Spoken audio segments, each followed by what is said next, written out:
What's going on, people? Welcome back to 888sport Football Friday Live. My name is Hugh Izzy, and I'm delighted that you could join us for another footballing bonanza.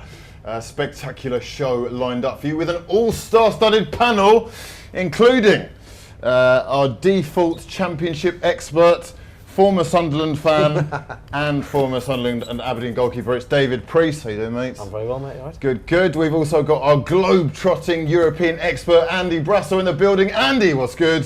Good, you? Fantastic. And, of course, the most sought-after Singleton on Snapchat is Richie Driss on the social. Hope everyone's doing well. We're looking forward to you guys getting involved. We'll have more information as to how you can do that very shortly. But coming up on today's show, we have a lot to talk about, including Jurgen Klopp on diving, Mario Pochettino on his world-class striker, who he reckons is top 10. We want to know if you guys agree. We've also got a star from the Championship featuring in the How Hard segment, and he has very kindly given us a signed shirt to give to one of you lucky loyal viewers as well. So that and more to come, including transfer gossip and all the latest news from around Europe. Let's have a look at it and see exactly what is coming up on today's show. What about next season? We will be champions. But we have to enter the Premier League 5-a-side competition because of injuries. You think you'll win it? I know we will. Players don't do it always on purpose. It's not like this. You think you got the next moment, the knock, and probably a lot of times when you see diving, it was clear if he doesn't jump. Some teams turn up, some go on holiday, Wenger said about this stage of the season.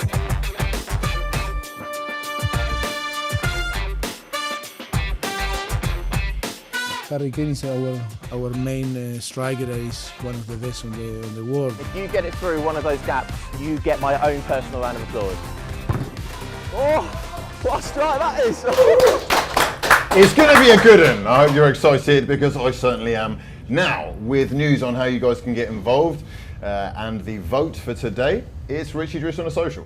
Yeah, thank you, Hugh. Now, it's the penultimate show of the season, which means it's the penultimate vote of the season, and this one is by far and away the easiest that we've ever done. We want to know who are the best Premier League champions. So, I'm going to do this in order of importance. So, if you're involved on Facebook, hit the laughing face for Manchester United's team in 1999.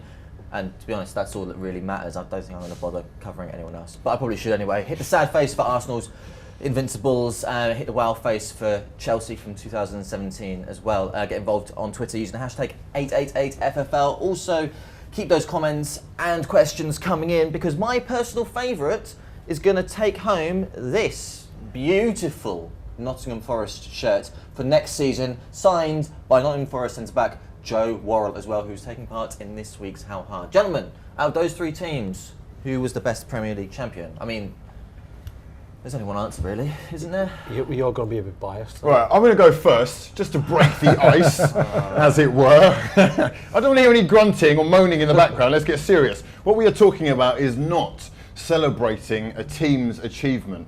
I mean, that's all well and good.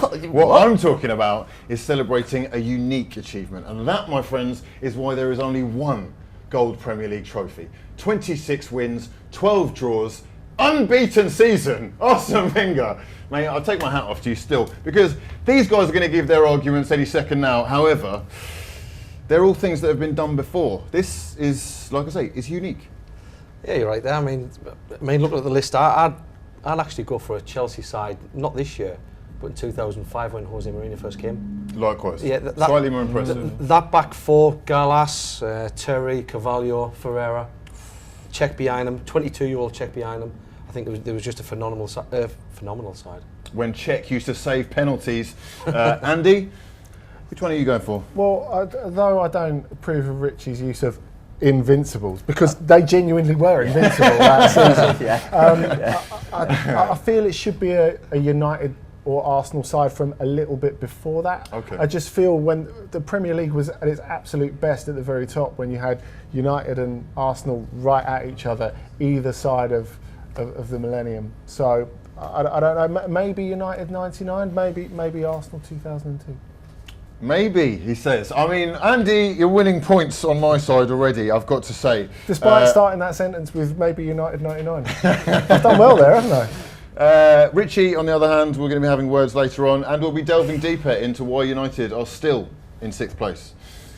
However, we've got to switch topics slightly in breaking news, or it's not really breaking anymore. However, it has been announced that the FA have decided that diving is no longer acceptable and there are going to be consequences. If anything, from next season, players will be able to be banned retrospectively. A panel of an ex-player, an ex-manager and an ex-referee are all going to be making those decisions. Let's hear the thoughts of Jurgen Klopp on said decision. No, I think it makes sense. I don't like diving. So, and it's always like it is in education. Sometimes you need to feel the punishment for it. I'm not sure that players don't do it always on purpose. It's not like this. You think you got the next moment the knock, and probably a lot of times when you see diving, it is clear if he doesn't jump, and there is the knock. Is this then still diving, or is only wrong timing or whatever? So and that's not always. But if we will see if they do it. Is it decided already that they do it? Not sure. So if they do it, they will recognize how difficult it is to find out that's a diver or not, and then how long will be the suspension? 2 games. 2 games. Interesting. Yeah, but I think unfair things in sport should not be part of the game. So if you see it after the game, yeah, from my point of view, you still can punish it, no problem. Ironic that we should segue from the Invincibles' unbeaten run, which was cut drastically short by a Wayne Rooney dive, which I will never forget or forgive. This seems to be moving in a positive direction. However, it's going to be very controversial because there are really times where it's kind of, it's 50-50 as to whether they have or haven't intentionally or not. Is this a good idea? I think Jurgen Klopp's right. As long as they can be 100% sure that it's a dive, they're going to be redundant. I mean, you see it they've had it for 6 years in Scotland now, and they're still having problems. They are having serious problems. I watched a Celtic game about a week and a half, 2 weeks ago, where they got to the 90th minute, 1-0 up, I think. Yeah, and I think it was in Motherwell, and it was a clear dive, and it was a right decision to take to ban him afterwards retrospectively. But you look at it's just been up on the screen about Marcus Rashford against Swansea, Fabianski. Even then, I mean, okay, a lot of people will say it was a dive. What do you think? Because there's a lot of goalkeeper action that people are bringing into question. Listen, there's a massive grey area when it comes to that, and people can expect contact and sort of ready themselves for it. But I give the analogy at the time. Fabianski is coming out at some speed to Rashford. Now he thinks he's that far away from him when he pulls his hands away. So it's well within the realms of reality that he's going to hit him.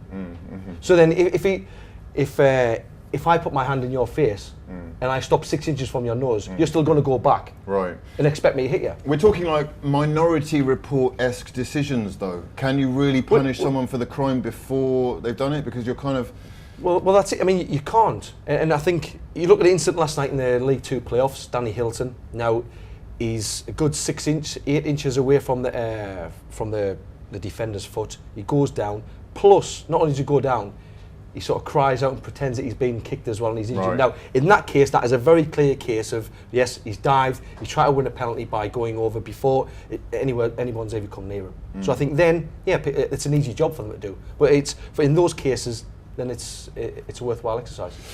Andy, you're, as we know, always left, right and centre all over Europe.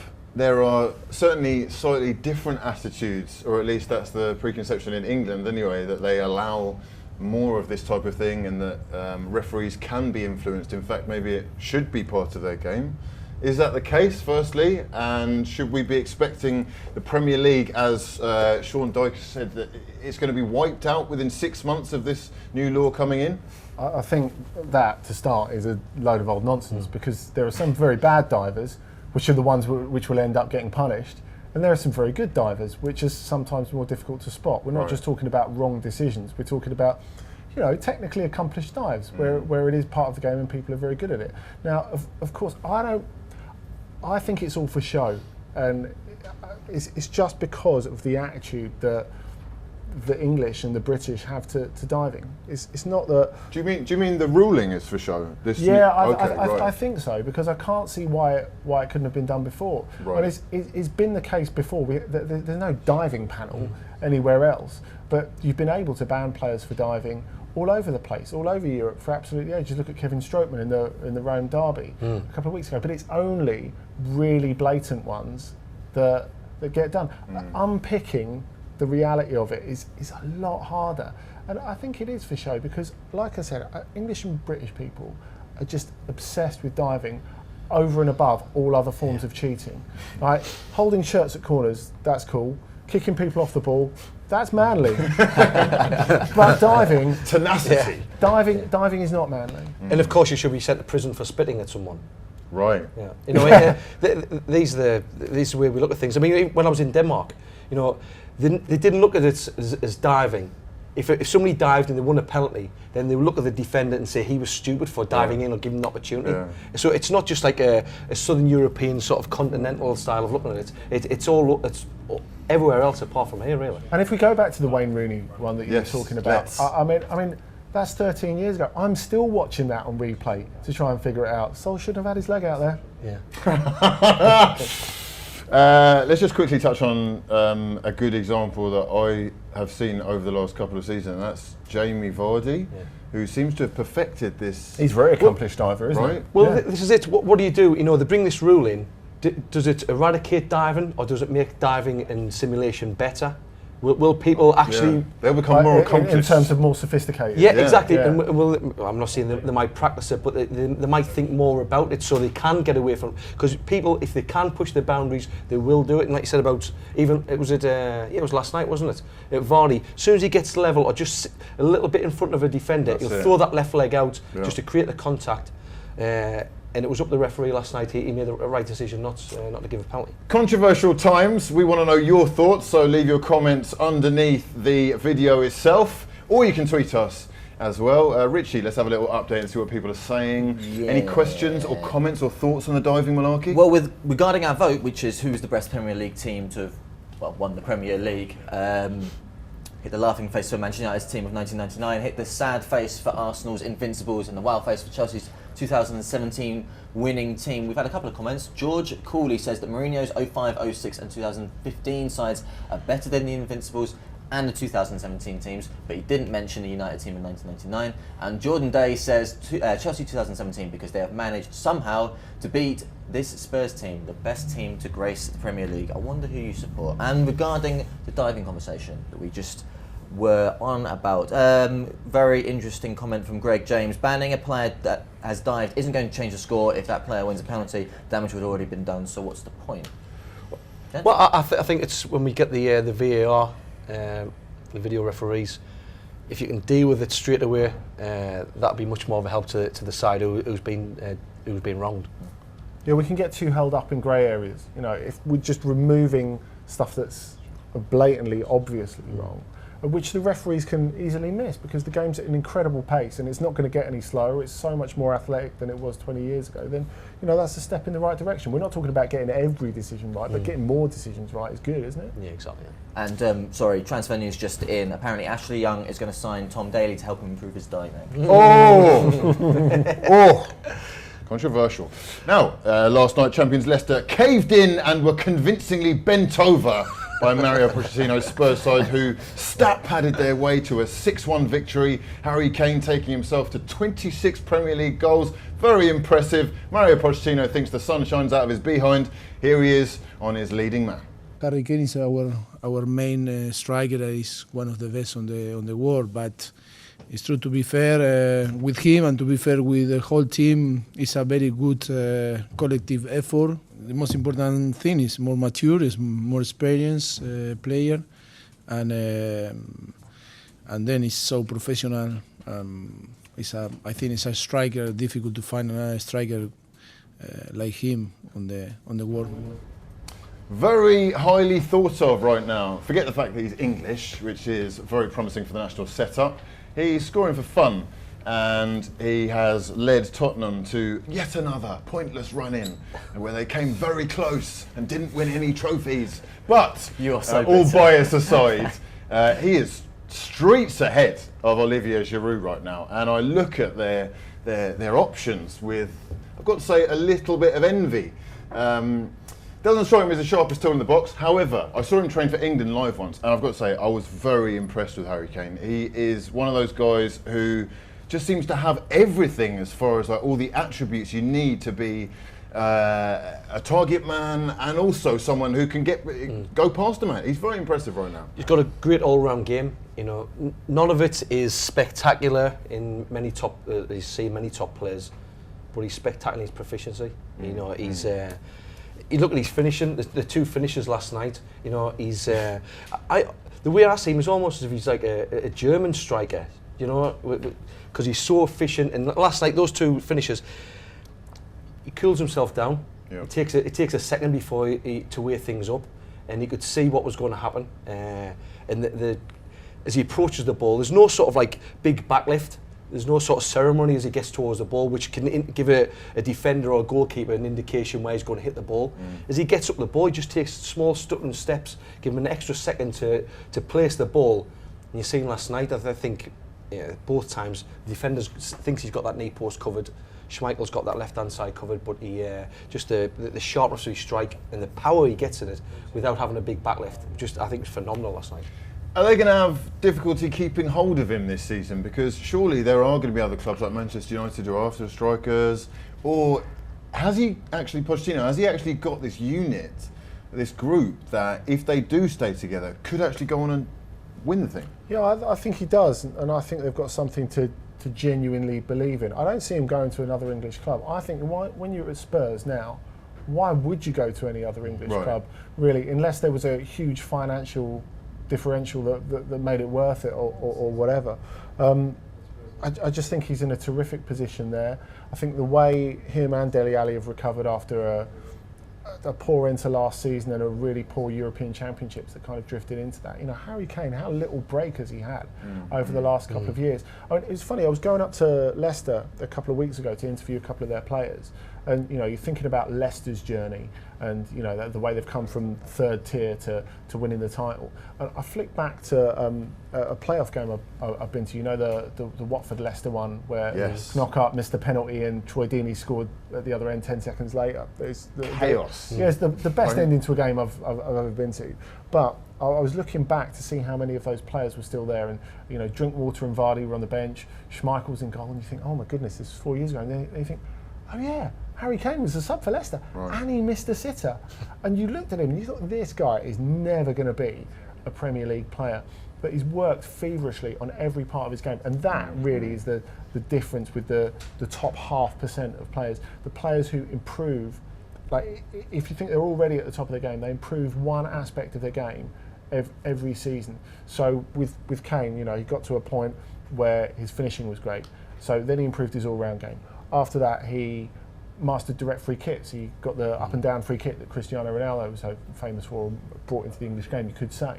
So, you know, he's going to keep on doing that, I think. You know, you wouldn't back against him going forward and becoming an absolute monster in the air rather than just like quite a decent header of the ball. So, you know, when you think of that, the fact that there's not any particular ceiling for him, the logical next move, if there is to be one, is probably an absolute giant like Real Madrid.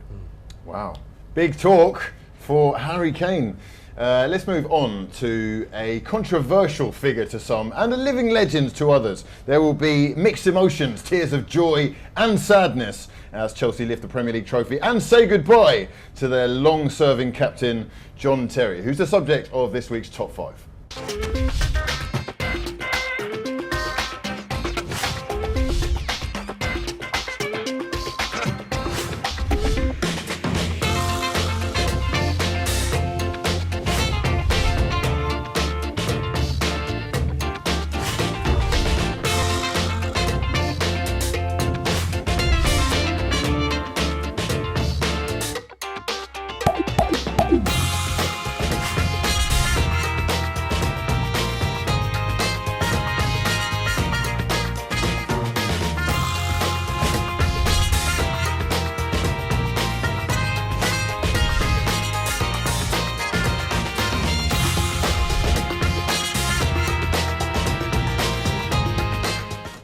Right, talk to me. John Terry, how much of a fan are you? How epic has his career been? And why is he so loved? Well,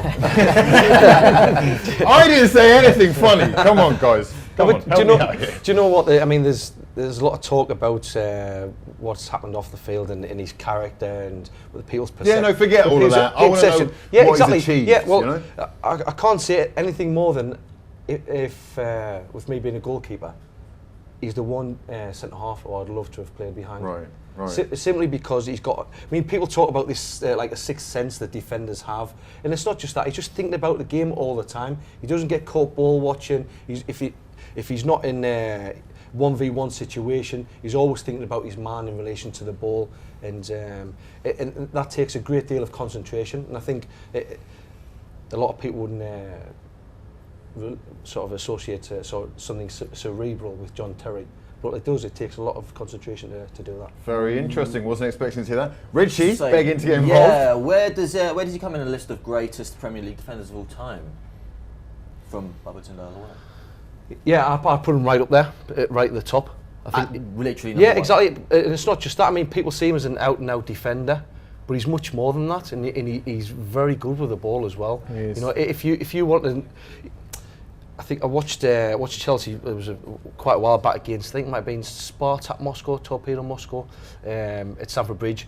And when the full-backs went forward, two centre-halves drop, and they play the centre-halves all the time, and he came out with the ball and strode out with it. And when he's given that responsibility, he's not just the typical, people see him as a typical British centre-half, but he's much more than that. You put him above Sol Campbell, Vidic, Pallister, Rio Ferdinand. Yeah, I would put him above them, yeah. Yeah, Andy? Yeah, I think so. I mean, you've got to bear in mind when we talk about Premier League, I mean, it's only like 25 years or whatever, isn't it? But having said that, he's been absolutely fantastic, and you know, I think the thing about him, I wonder, and when you talk about pivotal points in Premier League history, and I know this will be heretic to say it this weekend because we're celebrating his legendary relationship with Chelsea, you know, regardless of what other fans think of him. How different would the last 5 years of the Premier League been if he'd have gone to Manchester City? Given that has been their main area of weakness, the main point that has really stopped them sort of building a dynasty, and building a dominance in the way that Manchester United did at the very start of the Premier League. How different would that have been? Quite debatable, at the very least, that he would have been able to offer slightly more than like Demichelis, or more intelligence or experience in the Premier League than Mangala. He stayed fit, hasn't he? He Yeah. stayed fit for the whole time.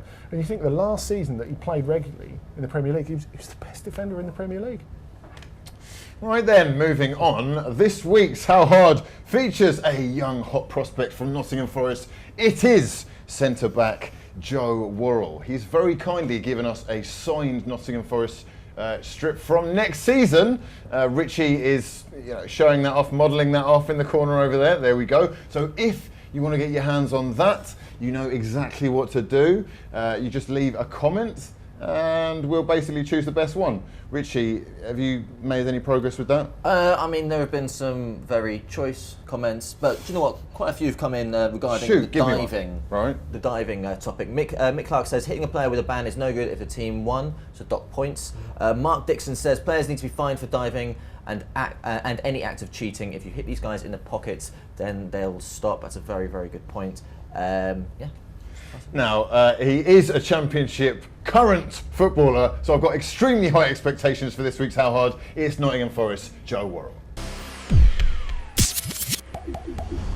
Nottingham Forest's very own Joe Worrell is here to take on the How Hard Challenge. Sir, you're a professional, so where do you think you can rank on our board?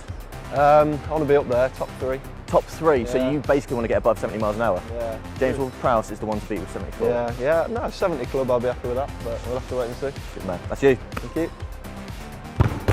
Ooh. I'm expecting big things. Give me good news. 68 miles an hour. Not good enough. Not good enough. Attempt number 2 was 68 miles an hour to beat. Channeling who? Stevie G. Ooh. That's a great strike. Am I in the 70 club? Welcome to the 70 club. Thank you. 70 miles an hour. I'm going to bring up a certain Nottingham Forest legend, Pierre Van Hooijdonk. Yeah? Pierre Van Hooijdonk. Channel him for me. Ooh, that's a great strike as well. That was 69. Was it? Yeah. That was I need 69. another go, I need another go. Okay, and if you get it through one of those gaps in the banner, Automatic win. you get my own personal round of applause. Up he steps! Oh, what a strike that is! Oh, back of the net. 73 Happy with that. miles an hour. Joe Worrell, our third professional footballer, has come through, and I did mount the pressure on you, I'm not going to lie. You did it just a little bit. Just a little bit. Your final highest score was 73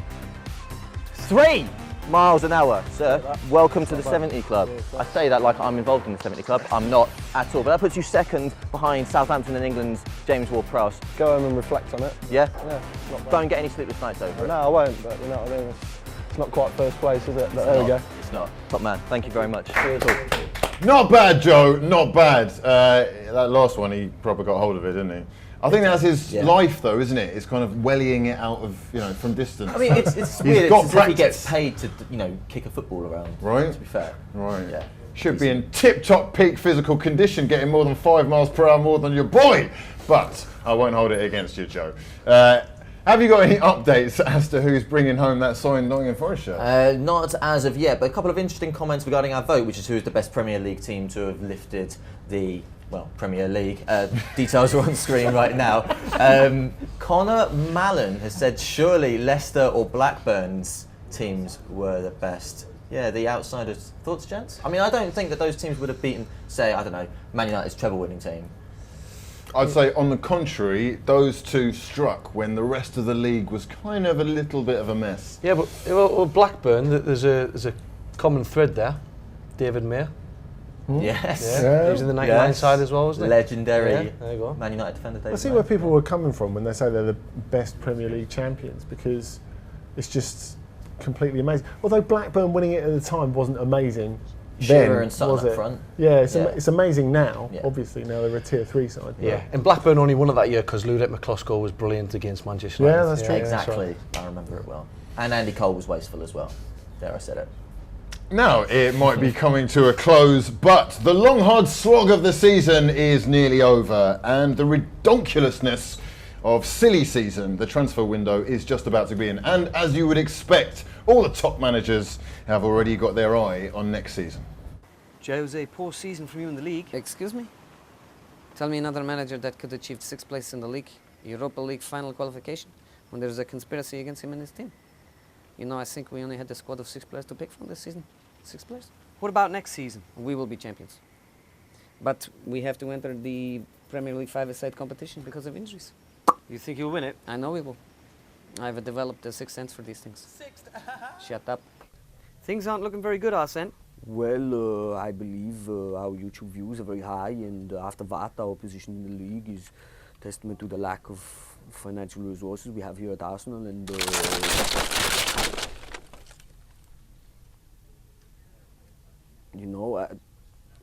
as you can tell, this place is falling apart. Give us your end-of-year thoughts, Jürgen. There's a great saying in Liverpool, and it is next year is our year. One of these years we have to be right for sure. Do you think you'll win it? Oh, for sure. Even a blind squirrel finds a nut every now and again, Pep, how do you think you did this season? I think we did very well for a small club. Pep, City is a big club. Oh, I'm sorry. You are the expert, of course. Yeah, big club. You seem very stressed here in England. Me? No, I'm very happy. Happy New Year. Manchester, great place, great people. Piss off, Guardiola. Do you miss Spain, Pep? More than you believe. More than you believe. It's so cold here. Barcelona? Oh, Pep, don't cry. Now it's time to take a look at the odds surrounding the biggest games of the weekend and all the talking points, and I'm delighted to welcome back 888sport ambassador and betting expert Emma Spencer is back in the building. What's going on, Emma? Yeah, good to be back in the room. Fantastic to have you here. What have you got for us this week? Well, do you know, there's loads, but let's start with the obvious. A brief chat, because it's probably a formality. Liverpool 9-1 on. Is it just that straightforward against Borough? Well, Top 4 finishes this is. Yeah, I mean, you can't expect Borough to even score. Never mind beat Liverpool, so I'd say so. Yeah, that is them this season. I mean, you could say where it really went wrong for Hull was when they lost at home to Sunderland. I think the warning signs were when they conceded 2 at home to Middlesbrough, really. Yeah, there you go. It would have to be almost some sort of act of God for, We're for literally Liverpool living on a not prayer, to, right? and Arsenal 11-2. I mean, the odds are fairly in favour of one thing, and one thing only happening. No, let's be honest. Have you faced up to this yet in your sort of I'm mental booked. outlook on the I'm season? booked. My Thursday nights in Kazakhstan, I'm well prepared for. I'm actually looking forward to. What channel do they play it on these days? Is it Channel 5 or BT Sport? I literally don't know anymore. However, I'm going to have to get involved. So yeah, it's looking quite likely, isn't it? Although the slight glimmer of hope I've got is that Borough got themselves a 2-2 draw against City. So I'm hoping they can, inspire themselves, and Callum Chambers will be up for doing his home club a favour. Okay. What about a tiny glimmer of hope? Let's look to next year. That's always delaying the inevitable tactics. Right, this is how they bet next season lead odds. Man City favourite at 5-2, Chelsea 11-4, United 100-30, Spurs 8-1, Liverpool 10s, Arsenal at 12s. Are you surprised that they chalk up Man City as favourite here? Yeah, but I mean, they're probably thinking ahead to see what they're going to bring in this summer. I think Spurs at 8-1. That's not a bad price, to be fair. Exactly what I thought. Finished twice the last 2 years. Bad. Yeah, and exactly. And they're only going to get better as well. No, I'm not buying that. Not with Champions League football as well. I think I find it quite difficult, especially playing all their home games at Wembley. If Arsenal do send the kids out to the Europa League, you never know. We could be on this year, lads. 12-1 sounds a darn good bet. He is brainwashed, isn't he? At the end of that. I mean, I love the sort of mentality that he lives in this sort of hope that it's all going to come good. Maybe one day. Maybe one day. Chelsea. To me, they'd be the ones they've all got to beat again. You see, I think the problem, just as the advantage this season has been Conte, the problem next season is Conte. The whole complaint about him when he was at Juventus, and of course he did a lot of amazing things, taking them from 7th place to an unbeaten season and being champions, is that he never had a moment where he could lay off the players. He was just too intense all the time, and that's why he didn't manage to get anywhere in the Champions League, is the way that the theory in Italy goes. And of course the season after he left, the players got a little bit more leeway and they got to the Champions League final. I think it's very, very difficult to imagine them managing a Champions League campaign and another successful Premier League season. Did you see Liverpool there? What price are they?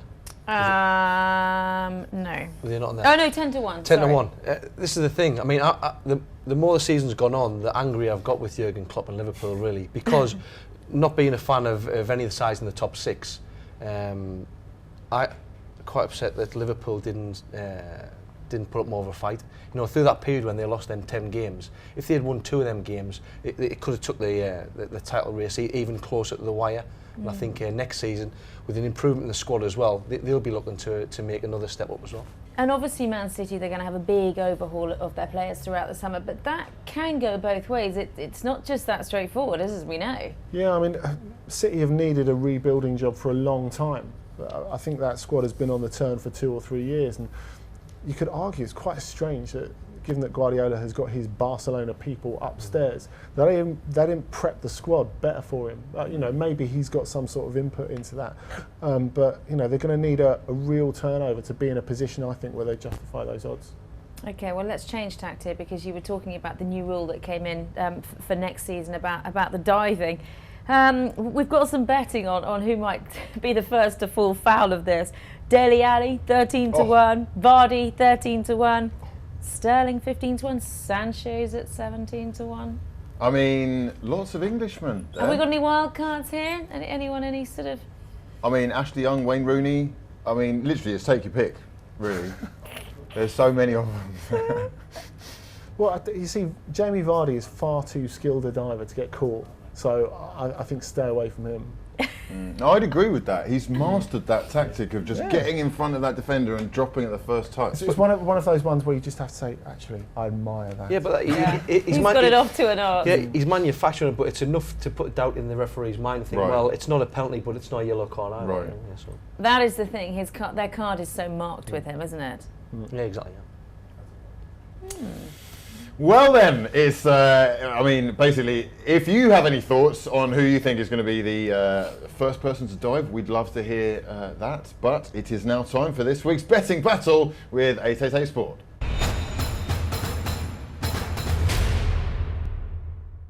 Why is there only 2 of us this time? It looks even worse. I mean, we are seriously underachieving. It's like Arsenal chasing top 4. Nothing is happening.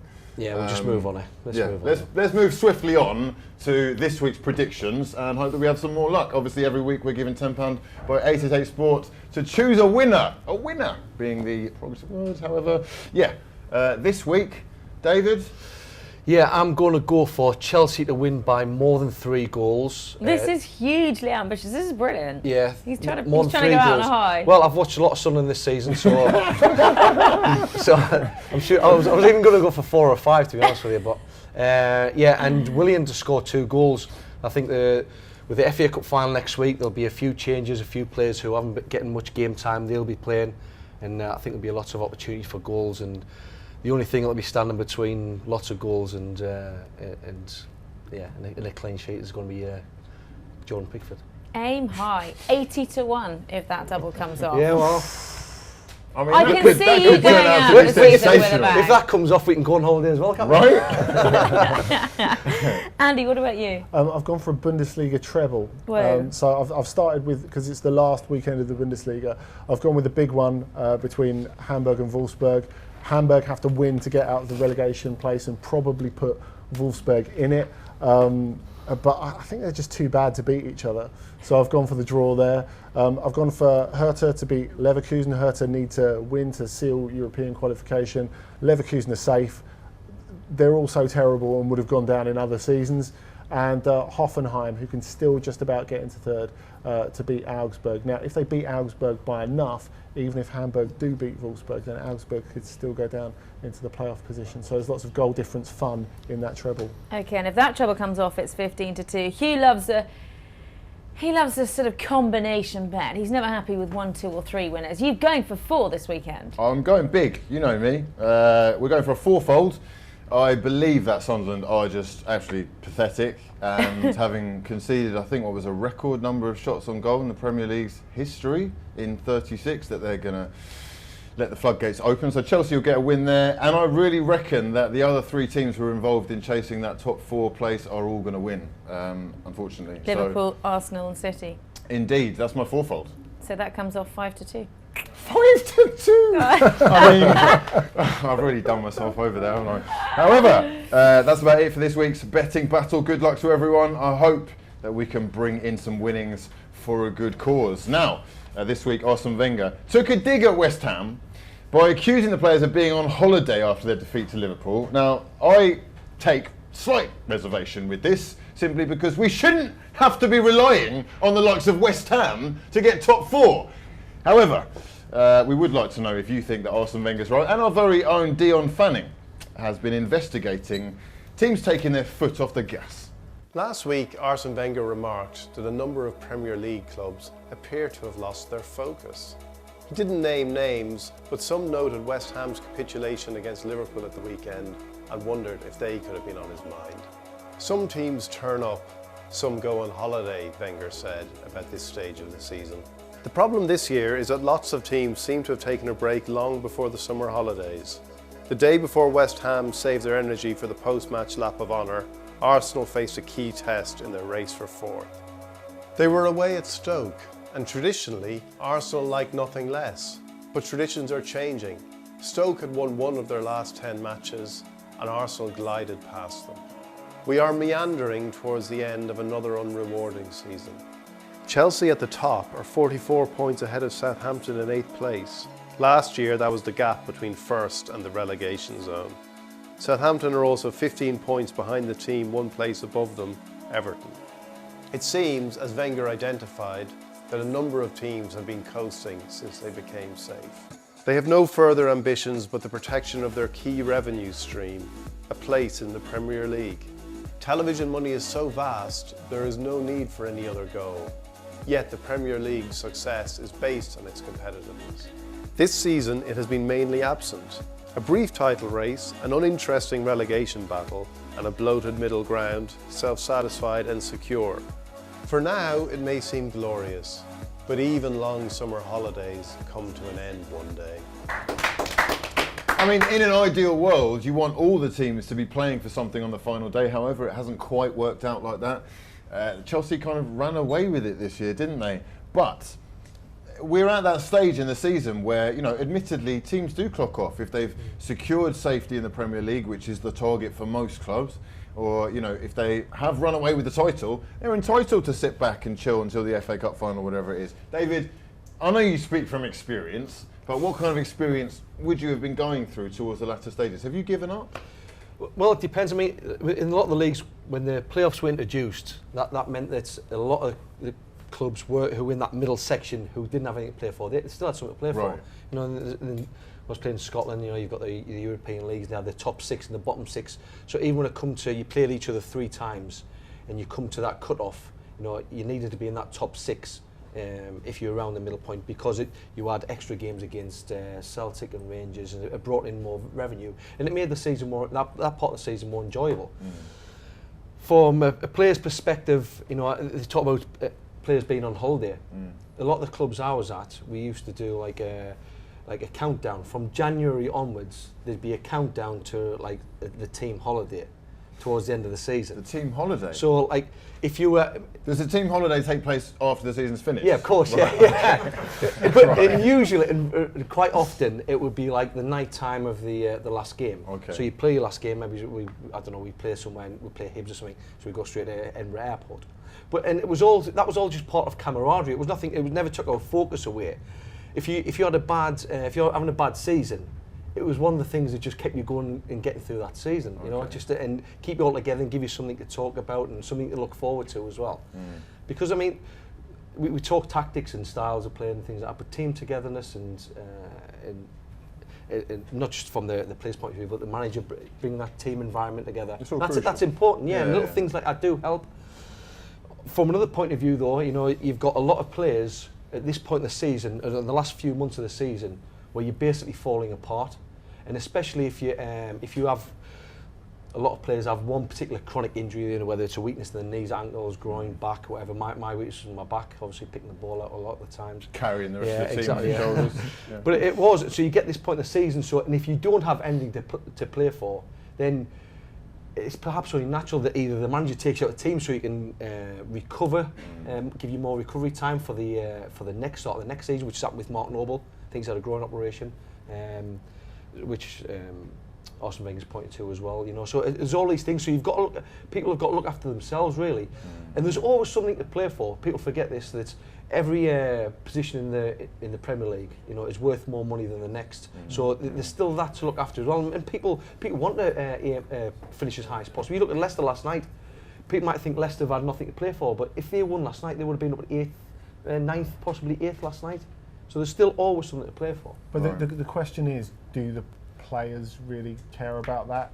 The club getting a few extra quid? If it was directly incentivised to the players, which is something I could see happening in the future, because each Premier League place is becoming worth more and more as the seasons go by. I mean, you know, at the start of the Premier League, it was what, 500 grand a place, and now it's a lot more. So, if the players get a little bit of that, then maybe that's something extra for them. Yeah, I mean, with the money in football now, and especially if you go lower down, people want to make, have been trying to make the payments that are paid to players, not big salaries, but try and make them sort of bonus based, incentive based. But you know, there'll always be somebody who wants to undercut you or pay the player more. Sorry. So when it comes to this part of the season, if you're making making a bonus for how high you finish, the amount of money that they're making it's at the top level, it's not going to make a huge bit of difference to them, really. And if a team collectively does take their foot off the gas, then the only person responsible for that is the manager, really. And then the responsibility lies with him, and then the criticism should be towards him, because at the end of the day, it's his job to motivate as well as put the team out. You know, there's different style of playing tactics. I mean, I can see it from both sides, really. I see the likes of, I mean, without wanting to point the finger, it's just the fact that he's just signed a contract. Antonio at West Ham, you know, they've achieved safety. They're not going to get Europe. He's just got his new contract. And I'm not saying that, you know, a player like that is, or him in particular, isn't going to be trying as hard, but it's almost like, what real added incentive do they have to get to the next season? There's a reaction for every action, isn't there? And, you know, you look at the mood at West Ham and how that's changed in the space of one game in the week, and that does have implications for the summer, for transfer targets, for Slaven Bilic, for the following season. I think if you look at Watford and the way they play it, and obviously they're done on a quite frugal model under the Pozzo leadership, in that, you know, they've got to the Premier League's probably spending the least money of any team in the last 10 years, because they've shared resources from their different clubs. Right. But I think the interesting thing with them is they've fired their last two managers when they've been comfortable, because they've said, well, the fact that the foot has come off the gas with Quique Sanchez-Flores, who obviously had the FA Cup run as part of an excuse, and now Walter Mazzarri, that makes us feel nervous enough about the future that even though you've lost games that don't really matter in the overall scheme of things, we're gonna punish you for it. Once a manager comes out and makes statements like that, and they're talking about other clubs and trying to put pressure on other clubs on their performances and trying to call them out, it says more about themselves, because they have to concentrate on their own game. Don't worry about anybody else. If they were winning games when they should have been, they wouldn't have to worry about what the team did. That's exactly where I'm at with Arsene. I mean, the comments to me are slightly outlandish. It's almost like, have you actually got the nerve to bring other people into this when it's kind of your own doing? Yeah. And on that note, we'll move on. It is now time for this week's Transfer Chat. Right, we'll kick things off with one of the most highly sought after goalkeepers in world football, never mind the Premier League. It's Jordan Pickford, who apparently is worth double the £15 million that Everton are supposedly willing to offer, according to David Moyes. Yeah, I mean, if you look at the transfer fees that Sunderland received for Jordan Henderson, 20 million. They received 24 million, I think it was, for Darren Bent from Aston Villa. They won't be happy until they're reaching that sort of figures, and they can hold out for that, simply because there's that many suitors after him. They can try and push the price up as much as they can. And I know they said about Everton being the first club to come in and offer 15. Yeah, that's just to test the water, you know, but he definitely will go. Moyes has said as much himself after the Burnley, after the Hull game, sorry. He was talking with when, not if, when Jordan goes. I mean, you've been singing his praises both on camera and off. I've got to say that he was, like you said, the only reason that kind of Sunderland didn't concede like 12 the other day. He is a sensational talent, but is it perhaps a little bit too early in his career to go to, you know, one of these bigger clubs? Not at all, because he's not a kid. I think people sort of see him as this rookie, but he's not. He's kind of went the same route as Harry Kane. Right. You know, he's went away to different clubs on loan. He's went to Darlington, Burton, Bradford, and he's went away to these clubs, and with each step you can see an improvement. And he's 23 years old now. You know, he's not super young like a Rashford. You know, he's done all that. He's made his mistakes, and this is the best thing about him. When he makes mistakes, like he did against Swansea last weekend, he could go in the Arsenal game with the worst fears. You know, he knows he's going to be busy, but what he does, he forgets about it. He resets his focus straight away, and it doesn't affect him at all. And that's a huge sort of sign of maturity in a goalkeeper, or in any player really. But I think that's, if you look at the potential clubs, Everton are the ones that are pushing the most. In the rest of the clubs, you know, you look at all the top six. Arsenal will probably get Szczesny back from Roma, who's had a great season with Roma. People say Manchester City. Guardiola will have to be talked into that one. Do you think he's going to persist with Bravo? No. Right. So we're going to see potentially a lot of movement in terms of goalkeepers this summer. I think so. I mean, I said with Chelsea, with Arsenal, sorry, they've got 3 keepers. Yeah. They'll keep 2 of those. Or Spain looks like he's going to leave. Yeah. United are going to lose De Gea. No question about that. Hard times, Richie. And even Liverpool ruled out a move for Joe Hart, but it didn't mean that they ruled out a move for another goalkeeper. Right. And I think if the opportunity comes for somebody to take him, and Klopp is no different than anyone else, and he can see the potential in him, he'll take him. Interestingly, on that note, I think it was the chairman of Torino, someone correct me if I'm wrong, but he came out yesterday and said that he wasn't expecting Joe Hart to have made as many errors as he has this season. He said that a number of weeks ago, actually. Oh, right. And it's been re-reported this week, because in the intervening period he's made a lot more mistakes. You can see his vibe the other day. Yeah, and it wasn't a great personal performance from Ryan. Joe, mate, we're all rooting for you. Sort it out and come back where you're actually wanted. Next up, 25-year-old Alexandre Lacazette, who Arsenal have been linked with for the last 18 years, is actually interested in joining Atletico, who are, as far as I understand, under a transfer ban right now. Andy, please update us on this. First things first, is the transfer ban going to be lifted perhaps?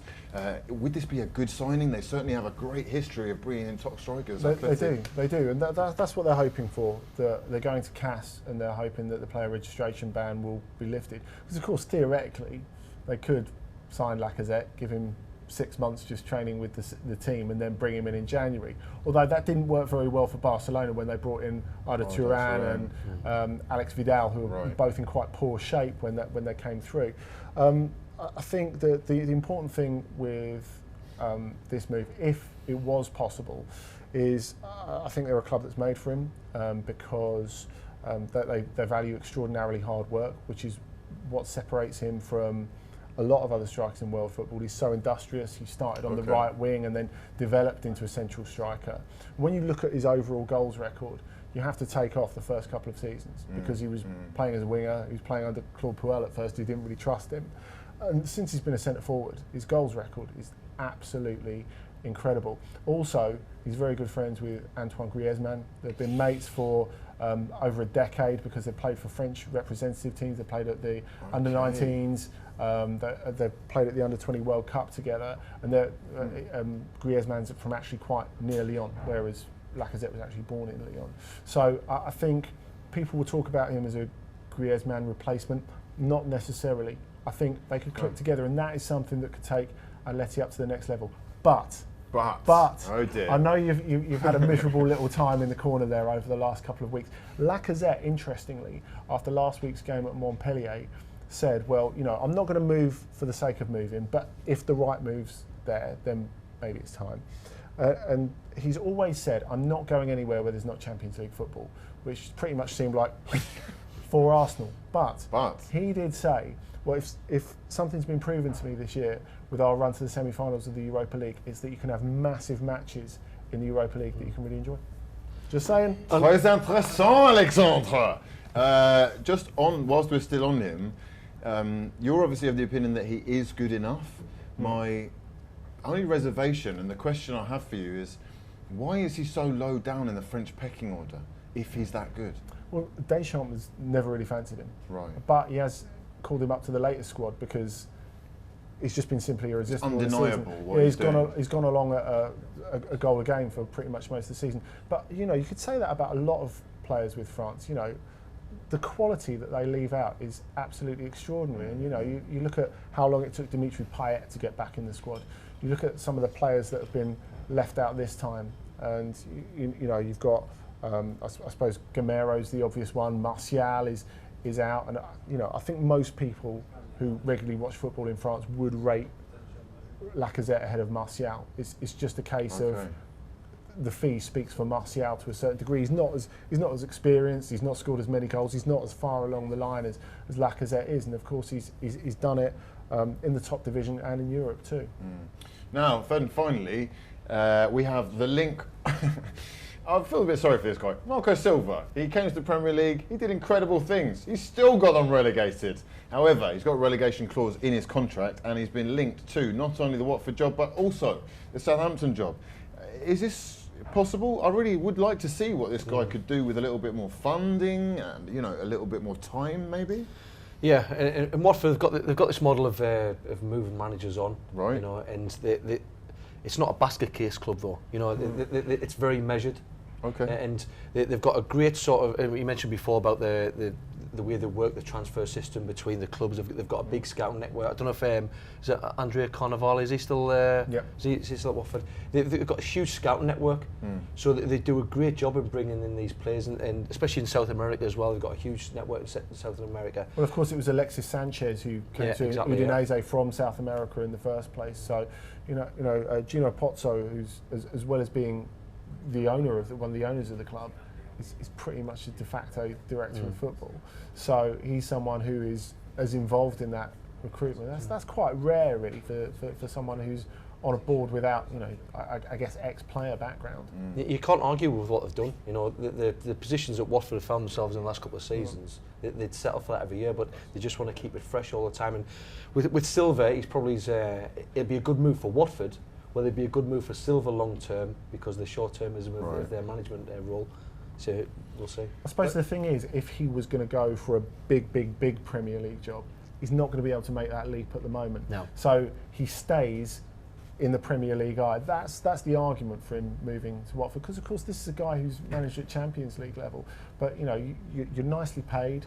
He's known as being a wheeler dealer, so he'll get good players into the Premier League, he'll get good players into Watford, and he'll keep himself in the eye of those top clubs if a job opens up. Fantastic stuff. We wish him all the best. I hope to see him in a job very soon. Now, that's about it for this week's transfer chat. We're going to be moving on to our European roundup, including Monaco. They've actually done it. They've beaten the bottomless pit of cash that Paris have had at their disposal, with a plethora of incredibly talented youngsters, including the golden boy himself, Mbappe, who is almost certainly on the move if they get what is bound to be one of the most ridiculous offers the world has ever seen, possibly the biggest offer. Well, it would be if he was going to go this summer. Right. You know, even though he's only 18. He's kind of in a bit of a LeBron James spot at the moment, because you know he's someone who's been built up as a teenager, and he's not only met those expectations but absolutely surpassed them, which is what makes him so extraordinary. Of course, City offered 40 million for him before he'd really done much in the first team, and now he's been absolutely extraordinary. I was lucky enough to go and interview him about a month ago, and he's always been ready for this.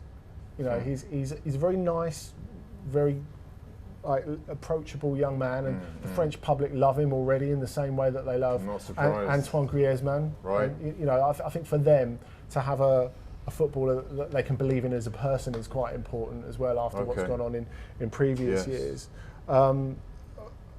For me, the best move for him, the best move for Monaco, is that he doesn't go anywhere this summer.